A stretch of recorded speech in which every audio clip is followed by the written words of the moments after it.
Bem-aventurados os pobres de espírito, que está lá no capítulo 7 do Evangelho segundo o Espiritismo. E a turma fez uma confusão com isso que vocês nem imaginam. Mas antes de tudo, é importante lembrar que o expositor nunca tem a última palavra. Ele estuda um pouquinho, vê uma coisinha aqui, a outra ali, vai somando, tirando conclusão. Então, às vezes, a gente pode ter ideias diferentes, pode ter caminhos diferentes, pode ter posições diferentes, mas o que é importante é o debate de ideias. Então, aqui eu estou expondo as minhas ideias, não é? E todo mundo tem o direito de pôr a sua. Então, nós não estamos falando aqui sacramentando absolutamente nada. Mas a sugestão que a gente tem de o livro do Evangelho segundo o Espiritismo, no fundo, deixa eu desligar aqui uma coisinha, porque senão pode nos incomodar no caminho. Bom, o que a gente percebe, né, no Evangelho segundo o Espiritismo, que Kardec fala da confusão que se deu por essa questão de pobres de espírito, porque dava a impressão que a pessoa não tinha inteligência, ou que era extremamente pobre. E, na verdade, não é nada disso, não é? Não se está falando aqui de ignorância, estamos falando aqui de um sentimento chamado humildade. E aí a definição de humildade é que nós precisamos buscar qual é, não é mesmo? Porque todo mundo fala sobre humildade, mas às vezes a gente se confunde um pouquinho com ela.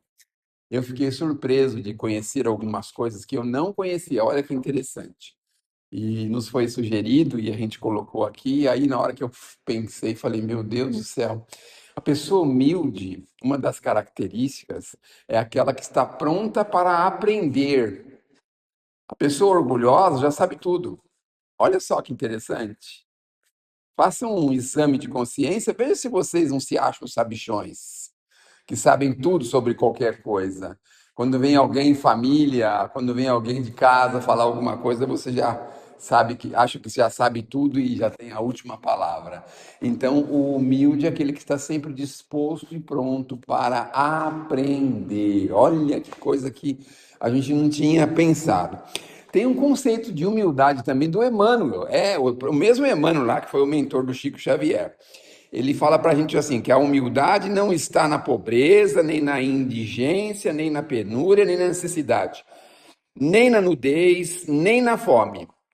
A humildade está na pessoa que tendo o direito de. Olha agora, como é complicado isso. Está na pessoa que tendo o direito de reclamar, julgar, reprovar, tomar qualquer atitude absolutamente compreensível no brio pessoal, apenas abençoa. Já pensaram? Vamos ver de novo esse último pedacinho? A humildade está na pessoa que tendo o direito de reclamar, julgar, reprovar, tomar qualquer atitude absolutamente compreensível no brio pessoal. Apenas abençoa. Já pensaram quando a gente conseguir chegar nesse ponto? Porque a gente adora uma reclamaçãozinha, não adora? A gente tem o direito, óbvio que a gente tem. Nós temos aí as leis, temos tantas coisas que nos protegem. Mas quando a gente chegar nesse ponto de humildade, a gente vai abençoar, sabe por quê? Porque a gente sabe que a justiça divina é absolutamente perfeita. Se estamos recebendo uma injustiça agora, não tem problema nenhum, a justiça divina sabe como corrigir. Olha que interessante. Na hora certa, no momento certo, na ocasião exata, ela nos corrigirá e nos dará as condições que nós precisamos. Então não precisa a gente ficar reclamando, saindo na rua, gritando aos quatro ventos. Ah, aconteceu isso comigo, meu Deus, isso não pode, isso é injusto, isso é aquilo, aquilo outro. Quando a gente apenas aprender a abençoar, é porque a gente confia totalmente nas leis de Deus. Olha só, tem muita gente que confia mais na lei dos homens do que nas leis de Deus, não é mesmo? Porque a gente está toda hora lá no fórum, né, fazendo uma reclamação contra alguém, ou indo lá para atender uma reclamação de alguém contra a gente, não é mesmo? Bom, então os pobres de espírito são os humildes e não os desprovidos de inteligência. Não tem nada a ver humildade com inteligência. Olha só. E aí agora a gente vai começar a entender por que que Jesus falou isso, não é? Porque Jesus combate a arrogância, mostra que o coração sincero recebe melhor a verdade que o coração orgulhoso. O coração sincero recebe melhor a verdade do que o coração orgulhoso. Já pensaram como que Jesus deve ter enfrentado essa questão do orgulho, não é? porque Jesus sabia tudo. E aí começa a falar, começa a desenvolver uma coisa super lógica, super racional, e as pessoas não aceitam, porque têm um entendimento pequenininho das coisas do mundo e não aceitam as informações de Jesus, não é? Bom, o orgulho, que é o contrário da humildade, o orgulho é o grande obstáculo para o nosso progresso moral. Porque nós somos orgulhosos. Já ouviram aquela história assim? Eu sou uma pessoa de opinião. Antigamente, faz muito tempo, uns 600 meses atrás, mais ou menos, a gente ia na casa do tio, da tia, e a tia já falava para a mãe assim: ó, fala para as crianças não mexer com o tio, porque hoje ele está doente dos nervos. A gente ficava lá brincando, todo mundo quietinho e tal. Daqui a pouco ele abria a porta e falava assim: não estou doente dos nervos, não, é que eu tenho opinião. Não mudava a opinião, lembram disso? Não mudavam de jeito nenhum a opinião. Podia ser a coisa mais absurda do mundo, não mudava a opinião. O que é isso? Já pensou a pessoa ter que mudar de opinião e reconhecer que ela estava errada? A gente tem essa ideia de reconhecer o erro. Casal, por exemplo, todo mundo sabe que o casal não pode dormir brigado, né? Eu já arrumei um jeito para resolver isso lá em casa, sabe? Então, quando a gente vai dormir, eu cutuco a esposa e falo assim: olha, eu sei que eu tô certo, mas você me desculpa, sabe? Assim, aí a gente resolve, né? Então, o orgulho não deixa a gente aceitar que a gente está errado, não é mesmo? Mas de algum jeito a gente precisa combater esse orgulho, de alguma forma, porque senão ele segura, trava, a gente vai colocando bolas de ferro nos pés e não pode desenvolver, crescer, subir, melhorar, estar em condições melhores. Bom, a humildade sempre abre espaço para alguma transformação, porque permite a gente aprender, porque facilita o perdão, olha só, gera fraternidade e afasta a vaidade espiritual. Olha, então, quando a pessoa é humilde, ela está sempre pronta a crescer, se desenvolver. Ela reconhece que ela errou, não tem problema nenhum. Ela já sabe disso. E aí ela segue em frente. Isso é o mais fácil. Mas é muito mais difícil sustentar a tese obscura do orgulho. Sustentar, sustentar, sustentar. Porque aquilo vai só nos fazer parar, brecar no nosso desenvolvimento maior, no nosso desenvolvimento espiritual.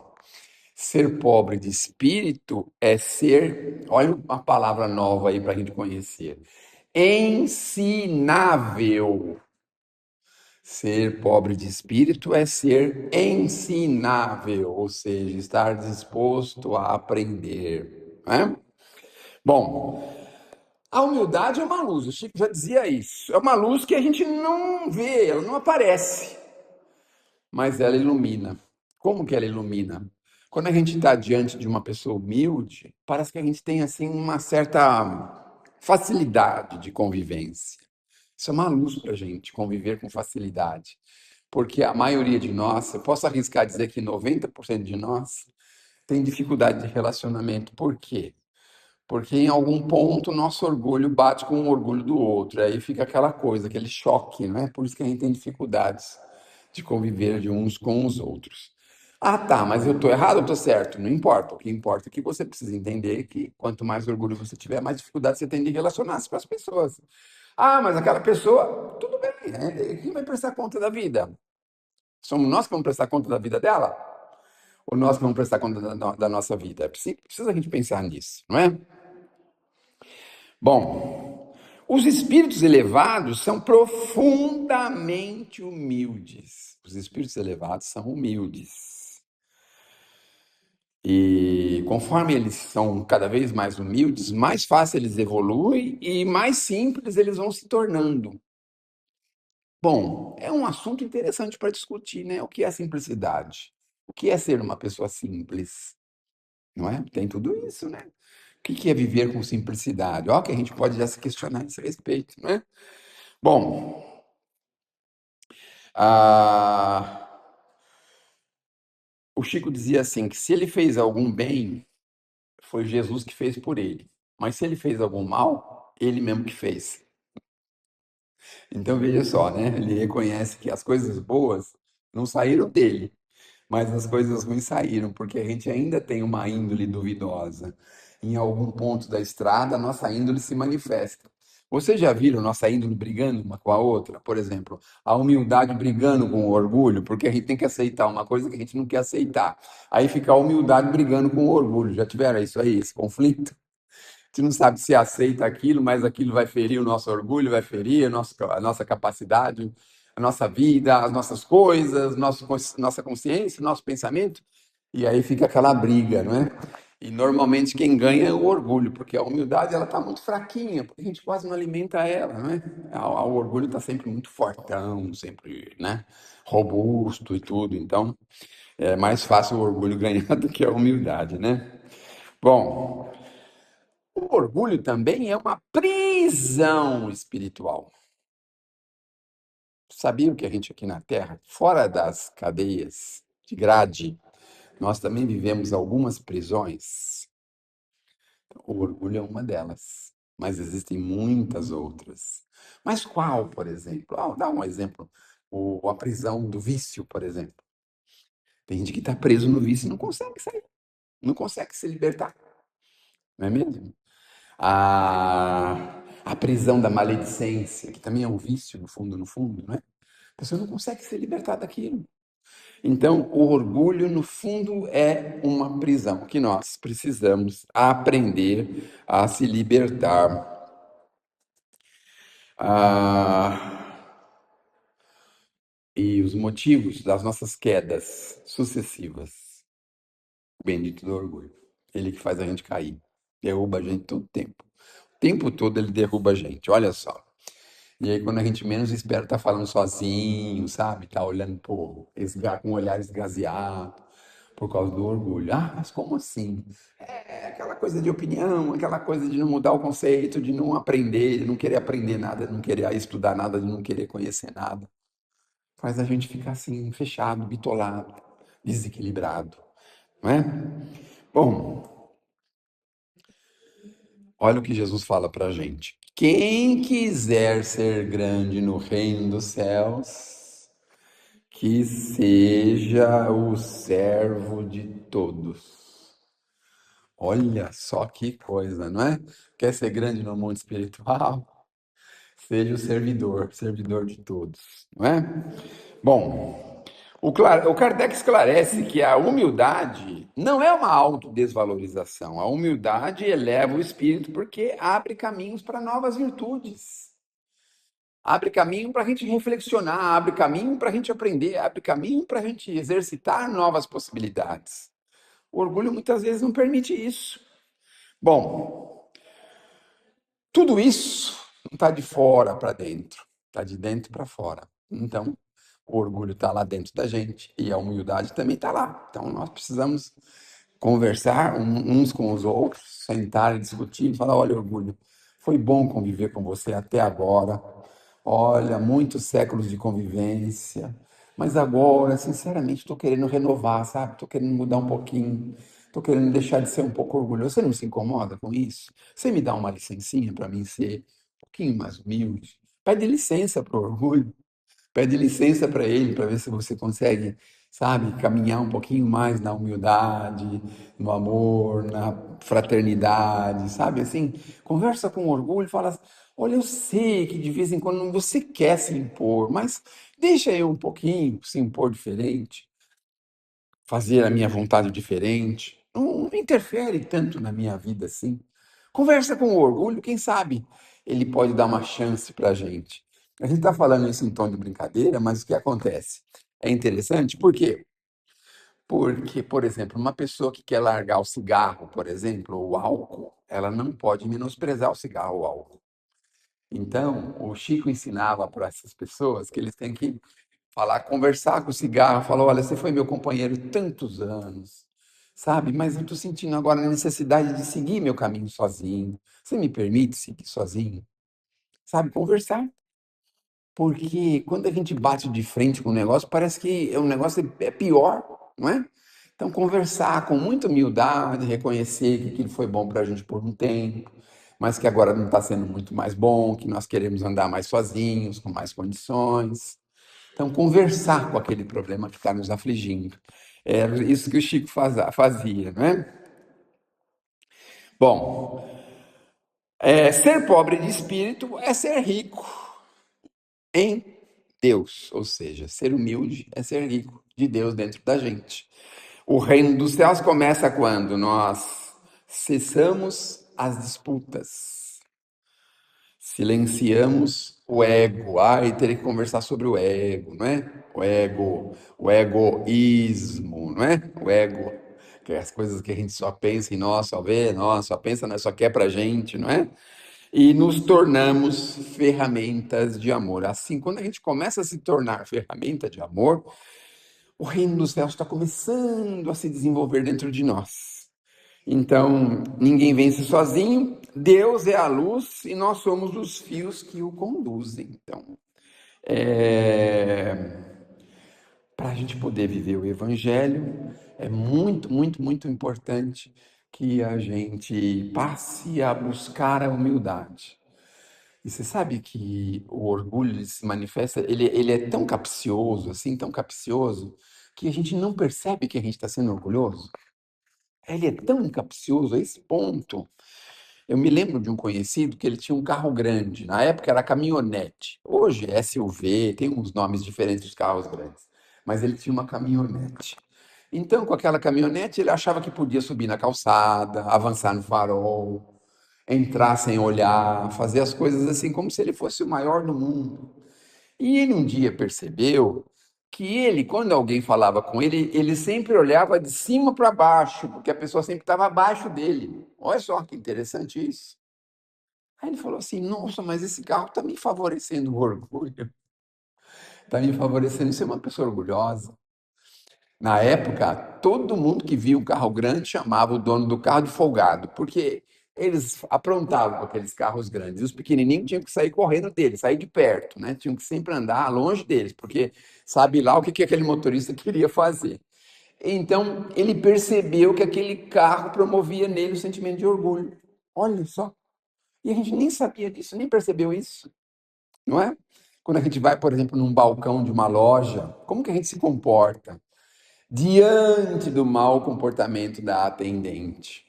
A gente vai no posto de saúde, veja ali aquela auxiliar de enfermagem, aquelas pessoas que estão atendendo, como que a gente se comporta diante deles? Olha só, porteiro do prédio, se a gente morar em prédio, mas como que a gente conversa com eles? O zelador, essas pessoas que nós reputamos estar abaixo de nós, não é? Porque, por exemplo, numa delegacia, ninguém vai maltratar o delegado. Acha sim, ou cala a boca. Pois não, senhor. A gente está sempre assim, né, com a polícia, com o delegado, mas se é ali um faxineiro, um auxiliar de limpeza, algum trabalho diferente ou menor, que a gente reputa ser menor, aí a gente acha que pode crescer em cima da pessoa, a gente nem percebe que a gente é assim. Olha só. Vai no mercado, por exemplo, não percebe que a gente está tratando o caixa como se ele fosse um funcionário nosso, um empregado nosso. A gente não percebe. Não percebe, por exemplo, quando aquela pessoa que trabalha na casa da gente, a gente faz alguns apontamentos para ela, que são bastante descaridosos, a gente não percebe que está sendo indelicado, que está sendo orgulhoso. A gente não percebe muitos dos nossos sentimentos, muitas das nossas atitudes orgulhosas. Por isso é preciso fazer uma reflexão profunda, porque ele mexe com a gente de uma forma muito impressionante. Mas também não é por menos, não é? O Chico dizia, uma vez estava um pessoal conversando, uma roda de amigos conversando com o Chico, e aí uma senhora falou: Chico, às vezes eu tenho a sensação que eu já vivi assim na nobreza. É, minha filha? Nossa. Aí, quando ela falou isso, o outro falou assim: eu também, porque é impressionante como eu acho que eu tenho que tomar o chá da tarde, o London Fog. Eu acho que eu já vivi num castelo. Nossa, meu irmão, que isso, é mesmo, né? E aí cada um achava que tinha sido duque, condessa, sabe, príncipe, todo mundo falando isso. E aí alguém falou assim: mas a gente já foi isso, Chico? Sabe o que ele respondeu? Já, meu filho, todos nós já fomos isso aí. Respondeu. Só que ele completou. Aí é que doeu, né? Porque sabe por quê que nós já fomos? Sabe por quê? Porque as lavadeiras, as amas de leite, as faxineiras, as cozinheiras, as escravas, sabe onde elas estão agora? Em altíssimos planos espirituais. E por que que nós estamos na Terra? Porque nós somos excessivamente orgulhosos. Então, que possamos vencer o orgulho. Vamos devagar, né? Vamos devagar. Começar a perceber onde ele se manifesta e combatê-lo, assim, com todas as nossas forças. Porque senão a gente ainda vai continuar convivendo com reis, rainhas, duques, príncipes, princesas. A gente ainda vai ter que continuar convivendo com eles, né? E eles estão em toda parte. Alguns deles até estão puxando carroça, pegando papelão na rua. É, a gente pensa que é uma pessoa humilde. Muitas vezes ele está lá, nossa, mãe do céu, ele tem uma, assim, uma soberba, um negócio assim impressionante. E às vezes tem lá a pessoa que tem milhões de recursos, ninguém nem sabe que ele é o dono de tudo aquilo lá, daquele trabalho, daquela empreendimento, daquela coisa profunda pelo seu sua forma de se comportar, pela sua humildade. Então, é preciso a gente identificar, é preciso a gente buscar, é preciso a gente ver, porque desta forma, vejam, a gente tem condições de. O planeta tá bom para a gente? O planeta está ótimo? Não sei. Quem sabe a gente pode buscar novos caminhos, novas paradas, novas condições. Ah, mas eu não quero. Não tem problema, pode continuar do mesmo jeito, tá tudo bem. Deus não tem pressa. É. Tanto não tem pressa que nós estamos aqui até hoje. Olha só, quantos séculos se passaram, a gente está aqui até hoje. Porque a gente gosta de corrigir, mas é sempre assim um pouquinho, sabe? Um passinho. Você vai daqui para o Rio de Janeiro dando 5 passinhos por dia, quanto tempo você leva? Agora, se você andar 6 horas por dia, aí, não é? Vamos fazer essa conta aí. Que Deus nos abençoe, que Jesus nos ilumine. É provável que seja a última semana que eu venho aqui com vocês esse ano. Então, eu queria fazer, já que já estão todos praticamente preparados para o Natal, fazer uma poesia de Natal, se vocês me permitirem. Aproveitar essa árvore linda que está aí e lembrar uma poesia da Maria Dolores, que ela dizia assim: Natal, grande bolo à mesa, a árvore linda em festa, o brilho da noite empresta, regozija o coração. É como se a natureza trouxesse Belém de novo para o júbilo do povo em doce consolação. Tudo é bênção que se enflora de envolta na melodia da luminosa alegria que te beija e segue além. Mas se reparas lá fora o quadro que tumultua, verás quem passa na rua sem ânimo e sem ninguém. Contemplarás pequeninos de faces agoniadas, pobres mães desesperadas, doente em chaga e dor, e ajudando aos peregrinos da esperança quase morta. Talvez enxergues à porta o mestre pedindo amor. É sim, é Jesus que volta. Entre os pedestres sem nome, dando pão a quem tem fome, luz às trevas, roupa aos nus. Anjo dos céus, sem escolta, embora a expressão serena, tem nas mãos com que te acena os tristes sinais da cruz. Natal, lembrança divina que te envolve a noite santa, veste, alimenta e levanta o companheiro a chorar. E na glória do caminho, dos teus gestos redentores, recorda por onde fores que o Cristo nasceu sem lar. Muito obrigado, um excelente final de ano. E, se Deus quiser, estaremos de volta no próximo ano. No meu caso, mas os trabalhos continuam aí, mais para frente, tá bom?